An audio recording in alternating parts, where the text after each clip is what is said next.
राज्य अमेरिका अन्तर्गत मासाचुसेट राज्यको स्प्रिङफिल्डबाट सञ्चालित ल्याब 3 क्रुको यो विशेष कार्यक्रममा म भुवन गौतमको नमस्कार। आज हामी समक्ष एक हुनहार व्यक्ति हुनुहुन्छ जसले नेपाली मुभी इन्डस्ट्रीमा निर्देशक, लेखक तथा प्रोड्युसरको नाम कमाई परिचित हुनुभएका व्यक्ति हुनुहुन्छ। त्यति मात्र नभएर उहाँले संसारभरि बस्नुभएका नेपाली तथा नेपाली भाषी भुटानीहरू समक्ष हामीलाई एक नयाँ मुभी लिएर दर्शक समक्ष अमेरिकाभरि भ्रमण गरिरहनु भएको छ। उहाँलाई हामीले चिनाइरहनु पर्दैन। उहाँ हुनुहुन्छ मिस्टर सुरज सुब्बा नाल्वो।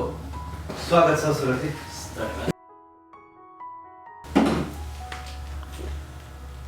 अमेरिकाको भ्रमण कस्तो भइरहेछ? एकदमै फलदायी। अब यहाँ जति चिसो छ त्योभन्दा न्यानो भुटानी नेपाली दाजुभाइहरूको दिदीबहिनीहरूको जुन आत्मीयता न्यानोपन त्यस्तो त्यो जाडोको अनुभवै भएको छैन भन्छु म चाहिँ। यो दर्शकवृन्दहरूलाई सुरज सुब्बा नाबो भनेर भन्दाखेरि सुरज सुब्बा परिचितै होला। यो नाबो भन्नेको अर्थ के हो?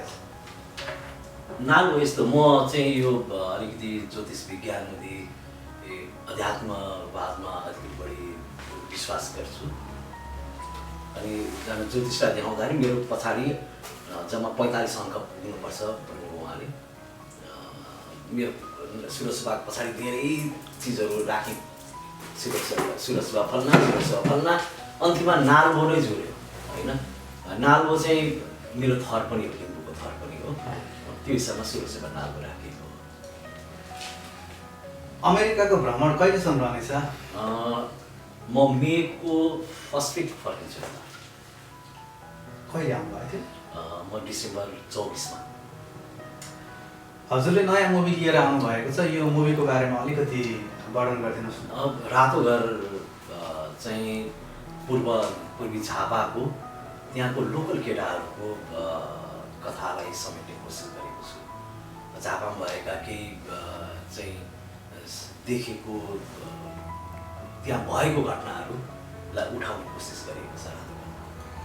अहिलेको जन्मको प्रसङ्गलाई फेरि जोड्छु।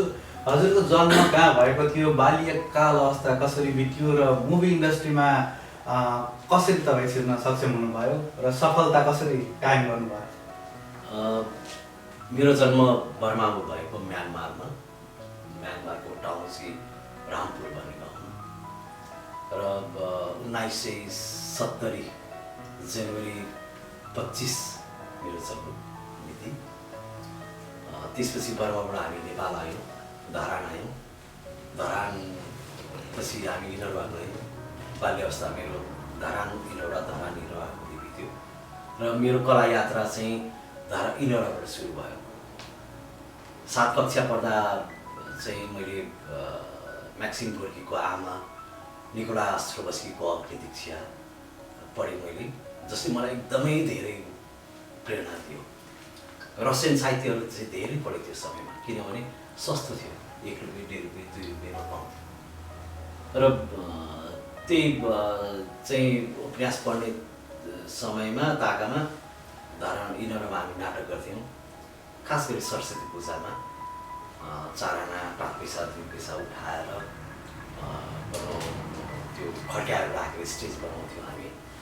त्यसरी नाटक सुरु गरेँ मैले। र जब म कक्षा 10मा 2041 साल होला, 41 साल रहेछ, मेरो सेन्टअप आइरहेको थियो। सेन्टअपको समय चाहिँ मेरो नाटक प्रदर्शन हुने भएको थियो। त्यति बेला व्यावसायिक नाटक। मलाई के भान भयो नि, मलाई पैसा तिरेर हेर्न आउँदै हुन्छ दर्शकहरू भन्ने भयो। सेन्टअप फेरि पनि आउँछ अर्को साल दिन्छु भने म नाटक गरेँ। तर मेरो जिन्दगीमा अर्को सालको त्यो सेन्टअप कहिले पनि आएन। मैले 10 पनि पास गरिनँ। 10 पास नगरेको मान्छे म। त्यसपछि धरान आयो। 42 सालबाट चाहिँ मेरो व्यावसायिक गर्न सुरु भयो धरानबाट। तर नाटकले बाँच्ने अवस्था थिएन। 2050 सालको ताकामा म दमक गएँ। दमकमा चाहिँ मेरो भेट सुब्बा सुब्बाजीसँग भयो। जो भुटानबाट भर्खर आउनुभएको थियो।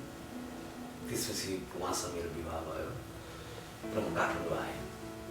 मेरो श्रीमतीले नै मलाई 500 रुपियाँ दिएर काठमाडौँ पठाउनु भयो। म काठमाडौँ ओर्लिँदा मसँग 250 रुपियाँ मात्रै थियो।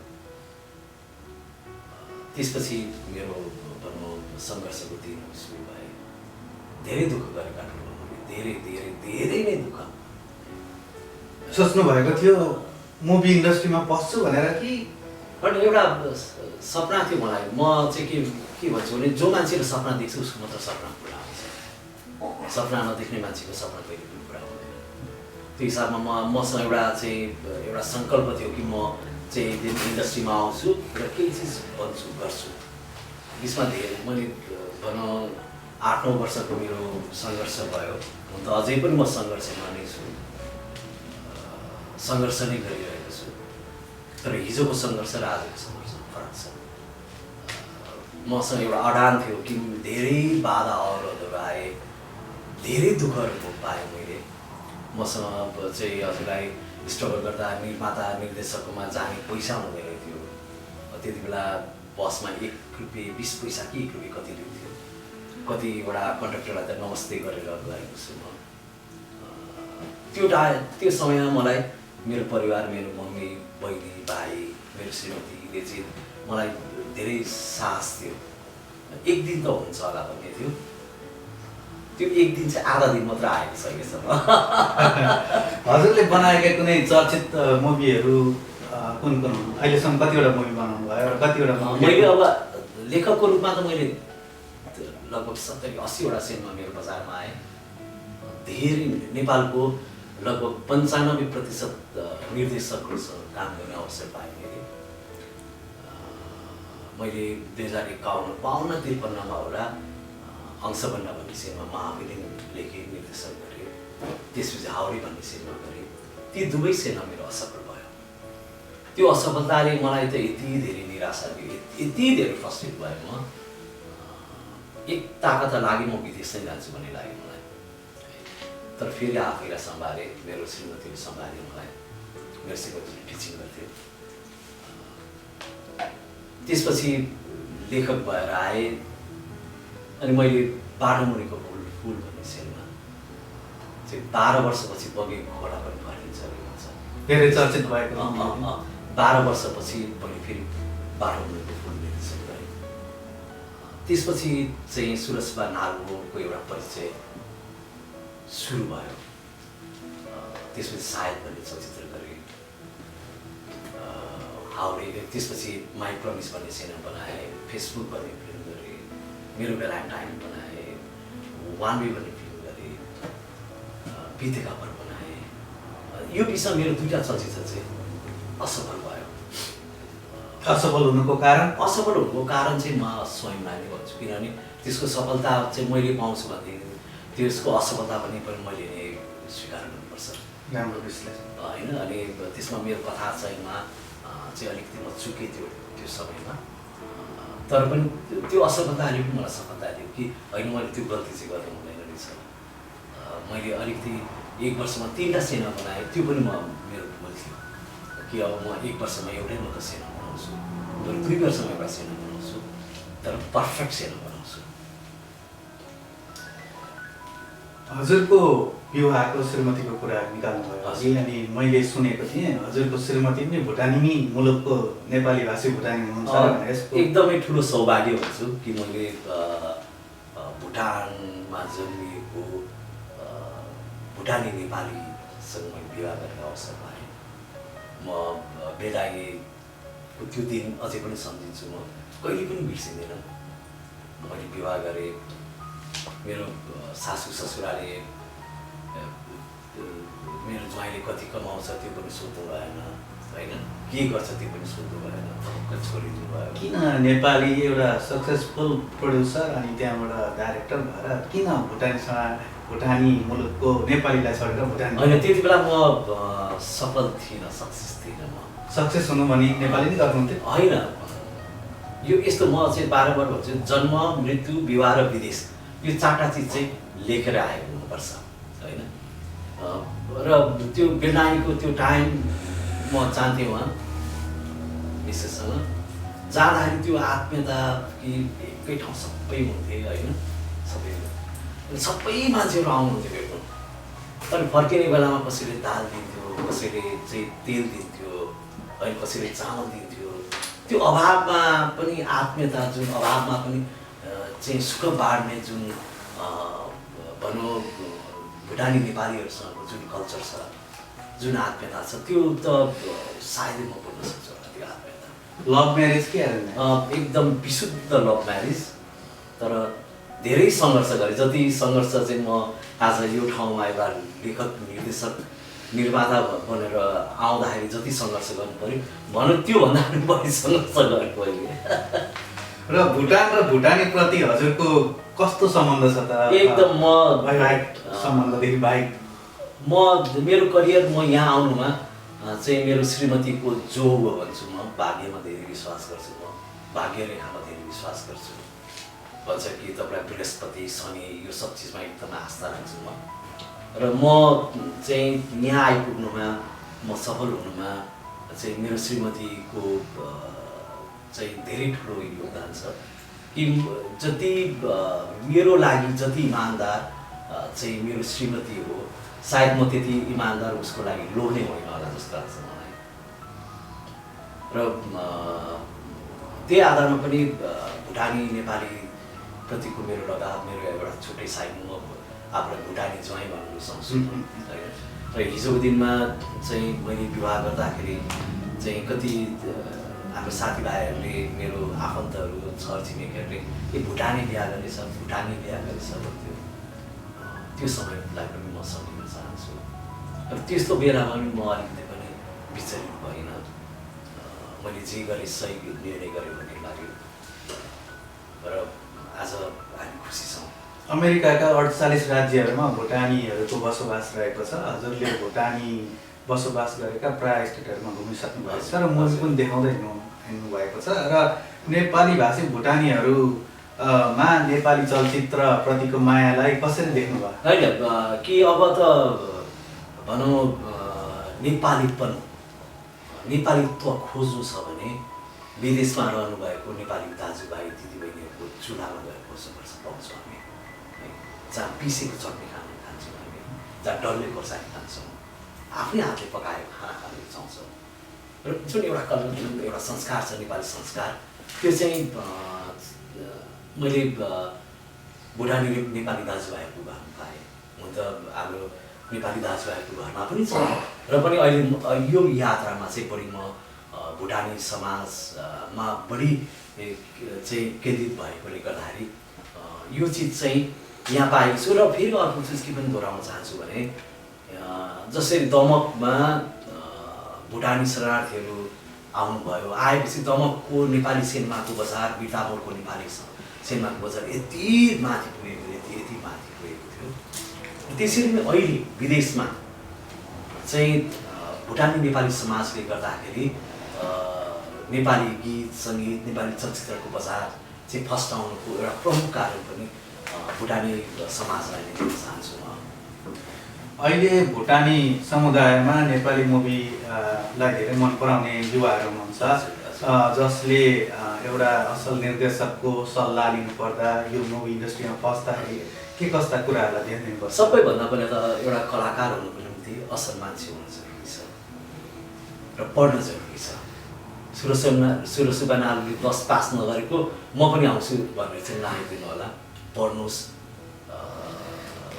पढेर आउनुहोस् अमेरिका भनेको त अवसरको देश भन्छु यति धेरै अवसर छ त्यो अवसरलाई चाहिँ चयन गर्न चाहनुहोस् त्यसरी आउनुभयो भने सबै यो क्षेत्रमा आउने सबै कलाकारको भविष्य चाहिँ उज्जवल देख्छु हजुरले यो यात्रामा मुभी बनाउने क्रममा कुनै पनि मुभी बनाउँदा भुटानी कलाकारहरूलाई स्थान दिने सोच्नु भएको छ कि यस्तो हो जस्तो म चाहिँ सबैभन्दा पहिला त म यहाँ आउनुमा चाहिँ भुटानी नेपाली दाजुभाइहरूलाई नै आभार व्यक्त गर्न चाहन्छु पहिलोपटक म सन फ्रान्सिस्कोमा राजन गिरिजीको निम्तमा म यहाँ आएँ त्यसपछि बिल्ला आङदेङ्गे भाइ जसको निम्तमा चाहिँ म अक्रुम पुगेँ उहाँको अक्रुम त्यस्तै यहाँको निम्तमा म भन्जीकै निम्तोमा म यहाँ भनौँ माछा पुछ्रेको चाहिँ स्प्रिङफिल्डमा यहाँ आइपुगेको छु र धेरै सम्भावनाहरू छ, धेरै आत्मीयता छ र आक्रमणमा चाहिँ BCA-ले एउटा सेमिनारको आयोजना गरिदिनु हो मेरो चलचित्र प्रदर्शन हुनुभन्दा एक दिन अगाडि। लगभग 80-90 जना भाइ बहिनीहरू आउनुभएको थियो। उहाँहरूको जुन जिज्ञासा पाएँ मैले, त्यो चाहिँ साँच्चै नै एउटा सेमिनार भनेपछि यति ठुलो मास मैले पहिलोपटक अनुभव गरेको थिएँ मैले। र त्यस्तै मलाई सन फ्रान्सिस्कोमा सुभाष भाइले उहाँहरूको प्रोजेक्ट देखाउनु भयो, त्यस्तै उहाँहरूको ट्रेलरहरू आगामी चलचित्रको प्रोमोसहरू देखाउनु भयो।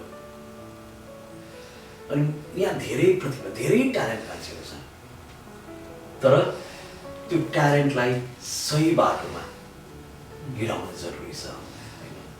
जुन चिज चाहिँ भनौँ यहाँ स्थानीय, यहाँ चाहिँ संस्थागत रूपमा चाहिँ समाजलाई एउटा सङ्गठित रूपमा लिएर जो व्यक्तिहरू हिँडिरहनु भएको छ, उहाँहरूले उहाँको प्रतिभालाई सही बाटो दिनुभयो भने चाहिँ मलाई जहाँसम्म लाग्छ कि नेपाली सिनेमालाई, नेपाली भाषामा बनेको चलचित्रलाई चाहिँ अन्तर्राष्ट्रिय बजारमा पुर्याउन भुटानी नेपाली दाजुभाइहरूको अहम भूमिका हुन्छ जस्तो लाग्छ मलाई। प्यासन एकदम त्यो त धैर्यता त हाम्रो क्षेत्र भनेको त धानको सिला खोज्नु जस्तै हो। तपाईँ धान काटिसकेपछि तपाईँलाई धानको एक एकवटा सिला चाहिँ त्यहाँ छरिएर बसेको हुन्छ, अनि त्यो त्यसको सिला एक एकवटा धान टिप्छ कि फेरि जम्मा गर्छ। हाम्रो क्षेत्र भनेको त्यही हो कि धानको सिला खोज्नु जस्तै हो। लगानीको कुरा, लगानी त हजुरलाई अब एकदमै प्रमुख पाटो हो। हुन त पैसाले चाहिँ चलचित्र बन्दैन, पैसाले चाहिँ कलाको सृजना हुँदैन, तर पैसा बिना त्यो कलाले बजार पनि पाउँदैन, त्यो पैसा बिना त्यो कला बजार सामु पनि पुग्दैन। प्यासनको कुरा गर्दाखेरि हजुरको देब्रे हातमा मैले एउटा ट्याटु देखेको छ। यो ट्याटुलाई हाम्रो दर्शक हजुर यो के हो र यसले के सिग्निफाई? होइन, यो यस्तो हो, यो मैले 15 वर्ष अगाडि होला मैले ट्याटु बनाएको। त्योभन्दा अगाडि यो ट्याटु बनाउनुभन्दा अगाडि नेसनल जियोग्राफी हेरिरहेको थिएँ। त्यहाँ चाहिँ ट्याटुको फिलोसफी भने कि एउटा कुनै पनि व्यक्तिले मरेपछि लाने चिज भनेको ट्याटु मात्रै हो, शरीरसँग लाने चिज। अनि मलाई त एकदमै छोयो यो कुरोले कि मेरो पेसा, मेरो दाल भात तरकारी पाकिरहेछ, मेरो बालबच्चा हुर्किरहेछ, यही पेसाले गर्दाखेरि। अनि यो पेसाप्रतिको समर्पण हो यो मैले ट्याटु गरेको चाहिँ। बहुत राम्रो। नेपाली चलचित्रको भविष्य कस्तो छ? एकदमै राम्रो छ। यस अर्थमा राम्रो छ कि अहिलेको जेनेरेसन चाहिँ सिनेमा पढेर आउनु भएको छ। हामी हिजो पढेर आयौँ, हामी पढेर आएनौँ, किनभने हामीसँग पढ्ने अवसर पनि थिएन, स्थिति पनि थिएन। तर अहिलेको युवा अवस्थामा कि सिनेमा पढ्नुको लागि कुनै ठुल्ठुलो नै भएन। सिनेमा पढेर आइराख्नु भएको छ, यति प्रतिभावान प्रतिभाहरू हुन्छ कि मलाई लाग्छ कि अब आगामी दिनमा चाहिँ नेपाललाई गौतम बुद्धको देश, सगरमाथाको देश र वीर गोर्खालीहरूको देश भनेर चिनाइराख्नु पर्दैन कि त्यो धेरै पुरानो परिचय भयो। र मलाई यो विश्वास छ कि नेपाललाई अब आउने दिनमा कि असल चलचित्र बन्ने देश, असल सङ्गीत गर्ने देश र साँच्चै नै प्रतिभाले भरिएको देश भनेर नेपाललाई चाहिँ चिनाउने छ भन्ने म पूर्ण विश्वास छु। हजुरको बहुमूल्य समयलाई म कदर गर्न चाहन्छु र धेरै धेरै धन्यवाद। र अन्तिममा मैले सोध्न बिर्सेका र हजुरलाई भन्न लागेका केही कुराहरू छन्? एकदम छन्। जस्तो अब सबैभन्दा पहिला त म चाहिँ यो भ्रमणमा चाहिँ यति धेरै राम्रा मान्छेहरू, यति ठुलो मन भएका व्यक्तिहरू पाएँ मैले, जुन चिज चाहिँ म कहिले पनि बिर्सन सक्दिनँ। म उहाँहरूको नाम चाहिँ लिएरै सार्छु होइन। जस्तो सन फ्रान्सिस्कोमा बस्नुभएको हाम्रो राजन गिरी, एक्रोनमा बस्नुभएको ओहायोको एक्रोनमा बस्नुभएको बिल हाङदिङ्बे, विष्णु सुब्बा, नरेश सुब्बा, अमर सुब्बा होइन, त्यस्तै ट्यारिक होन र त्यसपछि गयो मेरो तेस्रो भ्रमण बिच पबको हाम्रो भानु फुयाजीलाई पनि एकदम सम्झिन चाहन्छु, जो मेरो 5-6 बजीको टिकट थियो बिच पबबाट। उहाँ बिहान 5 बजीसम्म मसँग गफै मात्र गरेर बस्दिनु भयो, किनभने म सुतेको हुन्थेँ। भानु फुयाजी, देव गौतमजी र त्यसपछि चाहिँ भनौँ हाम्रो तपाईँको नाम लिन चाहन्छु। तपाईँको निम्ति म यहाँ आएँ। यहाँ मैले हाम्रो ताराजी, जसको फेसबुकको नाम चाहिँ तरन हो उहाँको होइन, तरन तिवारीजी, उहाँ जस्तो व्यक्तिलाई पाएँ। म उहाँको घरमा छु, उहाँको घरको खाना खाइरहेको छु होइन। अनि अस्ति हिजो ग्रोसरीमा भेट भयो भाइ भानु भाइ, उहाँसँग भेटेपछि उहाँले मलाई उहाँको भिजुअलहरू देखाउनु भयो। उहाँको जुन एउटा भनौँ नेपाली सिनेमाप्रतिको जुन एउटा क्रेजिनेस होइन, त्यो क्रेजिनेसलाई सम्झिन चाहन्छु म। र म सबैभन्दा अर्को आश्चर्य भएको हाम्रो दुर्गा गिरीजी, उहाँलाई त नेपाली चलचित्र उद्योगको हरेक टेक्निसियनको नाम थाहा छ होइन, कि उहाँले फल्ना फिल्ममा फल्ना टेक्निसियन। सुरुमा त म त उहाँ मेरो चलचित्र क्षेत्रकै मान्छे कि जस्तो पनि लाग्यो मलाई, तर पछि बुझ्यो होइन रहेछ। उहाँ जस्तो दर्शकलाई नेपालमा गुमाए पनि हामीले यहाँ पायौँ। र अहिले स्टुडियो जहाँ अहिले तपाईँसँग शास्त्राचार्य गरिरहेको छु, यो स्टुडियोको honour, proprietor, writer, director, actor, model Bhanu भाइलाई पनि थ्याङ्क यू भन्न चाहन्छु। हवस् त, तपाईँको समयको लागि धेरै धेरै धन्यवाद। आगामी दिनहरूमा पनि हजुरको भ्रमण फेरि पनि फर्केर यो हाम्रो माछा पुच्छ्रेमा आइपुगोस्, हजुरकै शब्दमा भयो नि। तबसम्मको लागि अहिलेलाई म बिदा चाहन्छु। हवस्। हामीसँग एक व्यक्ति हुनुहुन्छ जो यही समुदायका तरन तिवारीजी हुनुहुन्छ। उहाँले नेपाली मुभी जुन चाहिँ हाम्रो सुरज सुब्बा नार्बुज्यूले यहाँ ल्याएर रिलिज गर्नुभयो स्प्रिङफिल्ड मासाचुसेट्समा, त्यो मुभी सुरुदेखि अन्त्यसम्म नै हेर्नुहुने र उहाँले केही प्रतिक्रिया उहाँबाट म सुन्न चाहन्छु। मुभी कस्तो लाग्यो? भुवनजी, सर्वप्रथम मलाई यो बोल्ने मौका दिनुभयो, धन्यवाद। विशेष गरी म सुरज सुब्बा नार्बुज्यूले निर्देशन गरेको मुभीको विषयमा हल्का बोल्ने जुन अवसर हो त्यसलाई एकदमै खुल्ला दिलबाट व्यक्त गर्न चाहन्छु। र विशेष गरी यो मुभी हेरेपछि मलाई जीवनमा पहिलोचोटि एउटा साँच्चीकै नेपालमा पनि मुभी बन्न थालेछ भन्ने फिल भयो। ताकि म लगभग 20 वर्षदेखि अहिलेसम्मको अवस्थामा धेरै भनेको 5-6 मतलब 1 दशक जति मुभी हेरेको छु होला। तर यो चाहिँ रातो घर जुन मुभी हो, यसले चाहिँ एकदमै ठुलो मार्केट लिन्छ होला बजारमा भन्ने मैले सोच पनि राखेँ। र एकदमै रमाइलो लाग्यो। एकदमै एउटा तेज, एकदमै एउटा सन्देशमूलक एउटा मुभी चाहिँ मैले फिल गरेको छु। अमेरिकाको विभिन्न राज्यहरूमा यो मुभी रिलिज हुँदैछ, जो यहाँ पछाडि उहाँ एटलान्टा जानुहुँदैछ, त्यसै गरी अरू राज्यमा पनि जानुहुनेछ। र यो मुभी यहाँ सकिसकेपछि उहाँले नेपालमा लगेर रिलिज गर्नुहुनेछ। र नेपाली दर्शकहरूलाई चाहिँ के भन्न चाहनुहुन्छ एक नेपाली भाषी भुटानीको तर्फबाट?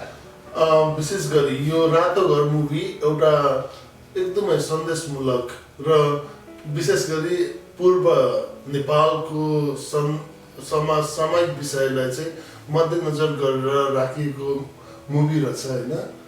तोक्मे बुढा त्यहाँनिर होइन, जसलाई हामी एकदमै नजिकबाट चाहिँ चिन्दछौँ। र तोक्मे बुढा साथै निर्देशक ज्यूलाई पनि म विशेष गरी सेल्युटै गर्न चाहन्छु, किनकि त्यहाँ भइराखेको जुन हरेक गतिविधिहरू छ त्यसलाई एकदमै ज्वलन्त उदाहरणको रूपमा चाहिँ मुभी मार्फत चाहिँ इस्टर्न पार्ट अफ नेपालको जुन अहिलेको वातावरण छ त्यसलाई खुल्ला हरेकको ठाउँमा पुगोस् र त्यहाँनिर बोलिने जुन भाषाहरू जुन छ होइन, एक दुईवटा तोक्मी बुढाले बोलेको भाषा त्यो खुल्लापन हुनुपर्छ। मतलब अहिलेको संसारमा जुन जसरी एउटा गाउँघरमा बोलिने भाषा छ त्यसलाई मुभीमा राखेको मलाई सबैभन्दा राम्रो पनि लाग्यो एकमा त होइन। र अर्को कुरो त्यहाँनिर एकदमै यो मुभीमा एउटा ज्वलन्त जुन समसामयिक विषयमा पूर्व नेपालतिर भइरहेको जुन समस्याहरू छ त्यसलाई चाहिँ एकदमै खुल्ला पाराले एउटा मार्केटमा ल्याएको र भोलिको दिनमा यसले ठुलो मान्छेलाई एउटा सुधार गर्नको लागि केही सहयोग पुर्याउँछ होला भन्ने मैले अरू दर्शकहरूले तोक्मी बुढा भाइ हुन्थ्यो राम्रो हुन्थ्यो भन्ने थियो, तपाईँलाई त्यस्तो लागेको थियो? तोक्मी बुढा त मुभीमा छन् पक्कै पनि होइन, विल्सन विक्रम राई त्यहाँ हुनुहुन्छ र एकदमै he is one of the rocking guy. He rocks there. He really rocked so nicely, you know, in the movie. एकदमै एन्टरटेन गराएको छ र राम्रो एकदमै एउटा सफल मुभीको रूपमा मैले लिएको छु। हवस् त, प्रतिक्रियाको लागि धेरै धेरै धन्यवाद। अब आगामी दिनमा तोक्मी बुढासँग हामी भेट्ने जमर्को गर्नेछौँ। पक्कै पनि I wish a very good luck for him. He is one of the great movie actor I have ever seen. एकदमै खुसी लाग्यो उहाँको यो मुभी हेरेपछि। मलाई पनि अरू नेपाली मुभीहरू पनि अझ हेरौँ भन्ने खालको फिल भयो र समग्र जति पनि विभिन्न राष्ट्रहरूमा बस्ने अथवा नेपालमा बस्ने नेपालीहरूले जसरी एउटा नेपाली मुभी बनाएको छ अहिलेको अवस्थामा नेपाली मुभीको पनि ठुलो भविष्य बनेछ भन्ने मैले फिल गरेको छु। र पक्कै पनि अब मैले कमै मात्रामा मुभी हेरेको छु र मैले पनि यो हेरेपछि अब आउने दिनहरूमा मुभी हेर्छु भन्ने खालको नेपाली मुभीलाई अझ माया गर्छु भन्ने खालको फिल भयो भने पक्कै पनि सुरज सुब्बा नाल्बो ज्यूद्वारा निर्देशित अर्को मुभी कहिले आउला भनेर चाहिँ मैले एकदमै प्रतीक्षा गरिरहेको छु। हामीले त्यही आशा गरिरहेका छौँ, अवश्य लिएर आउनुहुनेछ, हामी प्रतीक्षामा रहनेछौँ। हवस् त, धन्यवाद।